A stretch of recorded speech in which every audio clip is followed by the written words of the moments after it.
తర్వాత జల్సాలకు ఖర్చు పెట్టడం, అంటే వేరు ప్రదేశాలకు తిరగడం, జల్సాలు ఖర్చు పెట్టడం, ఇట్లా ఈ విధంగా. సువర్ణభూమి ఇన్ఫ్రా డెవలపర్ సంస్థ ఎండీ శ్రీధర్ బొల్లినేని, డైరెక్టర్ దీప్తి బొల్లినేనిలపై హైదరాబాద్ సిసిఎస్ లో ఫిర్యాదు నమోదైంది. ఇన్వెస్ట్మెంట్ పేరిట మోసం చేశారని పలువురు సాఫ్ట్వేర్ రిటైర్డ్ ఉద్యోగులు ఫిర్యాదు చేశారు. వెంచర్లలో ఇన్వెస్ట్మెంట్ పేరుతో మోసం చేశారంటూ బాధితులు చెప్పారు.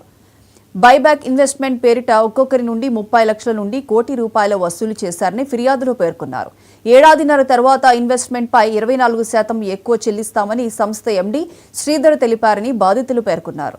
స్కీమ్ కాలపరిమితి దాటినా డబ్బు చెల్లించకుండా కార్యాలయం చుట్టూ తిప్పించుకుంటున్నారని ఎండీ శ్రీధర్, దీప్తిపై కేసు నమోదు చేసి న్యాయం చేయాలని సిసిఎస్ పోలీసులను బాధితులు కోరారు. సార్, నేను 2023 సంవత్సరంలో ఇన్వెస్ట్ చేశానండి. దాదాపు 30 లక్షలు ఇన్వెస్ట్ చేశాను. నాకు గాను ప్రజెంట్ ఇప్పుడు 60 లక్షల దాకా అమౌంట్ రావాల్సి ఉంది వడ్డీతో కలిపి. 7 నెలల నుంచి నా హస్బెండ్కి న్యూరో ప్రాబ్లం ఉంది, న్యూరో సర్జరీ చేయించాలని చెప్పేసి లాస్ట్ 15 డేస్ నుంచి వాళ్ళ ఆఫీస్ చుట్టూ డైలీ మార్నింగ్ 11 నుండి ఈవినింగ్ 6 వరకు వెళ్తున్నానండి. కానీ వాళ్ళు ఈవెన్ అట్లీస్ట్ 1% కూడా వాళ్ళు రెస్పాండ్ అవ్వట్లేదు. అది హెల్త్ మీద వచ్చిందండి, బ్రెయిన్ సర్జరీ చేయించాలని చెప్తున్నాను నేను. అట్లీస్ట్ 1% అంటే 1% కూడా వాళ్ళు కన్సిడర్ చేయట్లేదు. ఆయన శ్రీధర్ బొల్లినేని ఇంటి దగ్గర కూడా వెళ్ళానండి నేను. అయితే వాళ్ళు ఏం చేస్తారంటే ఆయన హౌస్ రెనోవేషన్ చేసుకుంటున్నారు, పెయింటింగ్లు చేసుకుంటున్నారు, కానీ మాకైతే పైసలు ఇవ్వట్లేదు. ముఖ్యంగా ఏంటంటే ఎవరైతే ఆఫీసుల దగ్గరికి వెళ్తున్నామో ఆఫీసుల దగ్గరికి వెళ్ళిన వాళ్ళతో రిసెప్షనిస్టులతో కొట్టించడాలు అవన్నీ కూడా వీడియోలు తీస్తున్నారు మన వాళ్ళు. సోమిరెడ్డి నా పేరు.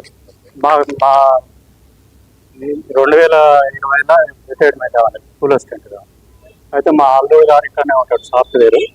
ఆయన ఇట్లా ఇన్వెస్ట్మెంట్ చేస్తే భూమి లేకపోతే డబ్బులు ఇస్తారు, అట్లా పెట్టండి అంటే పెట్టినాడు. రిటైర్మెంట్కి వచ్చిన డబ్బులన్నీ ఆయన 35 లక్షలు ఇచ్చాను. ఇచ్చిన తర్వాత అప్పు ఎన్నిసార్లు అడిగినా ఇంగిస్తాం అని వాయిదాలు వేస్తారు, కానీ ₹1 కూడా ఇవ్వరు. ఆ టెన్షన్కు నాకు ఈ 6 నెలల క్రితం టెంట్లు కూడా పడ్డాయండి.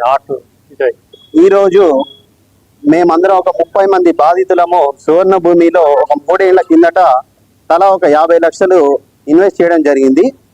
దానికి బదులుగా మాకు బైబ్యాక్ అనే పేరుతో ఒక 200 కోట్ల రూపాయలు అందరి దగ్గర నుంచి దాదాపు సాఫ్ట్వేర్లు అందరూ ఇతరత్ర వ్యాపారాలు చేసుకునే వాళ్ళందరూ వచ్చి ఒక 200 కోట్లు సువర్ణ భూమి ఇన్ఫ్రాస్ట్రక్చర్ డెవలపర్స్ లో ఇన్వెస్ట్ చేయడం జరిగిందండి.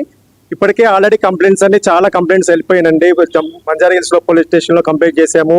ఇక్కడ కూడా ఆల్రెడీ సిసిఎస్ లో కూడా కంప్లైంట్ చేసి 1 year అవుతుందండి. సో నో ప్రోగ్రెస్ అండి. మల్టిపుల్ పోలీస్ స్టేషన్ లో కంప్లైంట్స్ వెళ్ళిపోయినాయి, చెక్ బౌన్స్ కేసెస్ వేసాము, అన్ని కూడా ప్రోగ్రెస్లు ఉన్నాయి. కానీ చాలా మంది ఇప్పటివరకు పోలీస్ కేసులు వేసిన వాళ్ళు ఉన్నారు, చెక్ బౌన్స్ కేసులు ఉన్నారు, సివిల్ ద్వారా కూడా మేము అప్రోచ్ అయ్యాము. కానీ ఇంతవరకు కూడా ఎక్కడ కూడా మాకు ఏ ప్రోగ్రెస్ ఏమీ కనిపించట్లేదండి.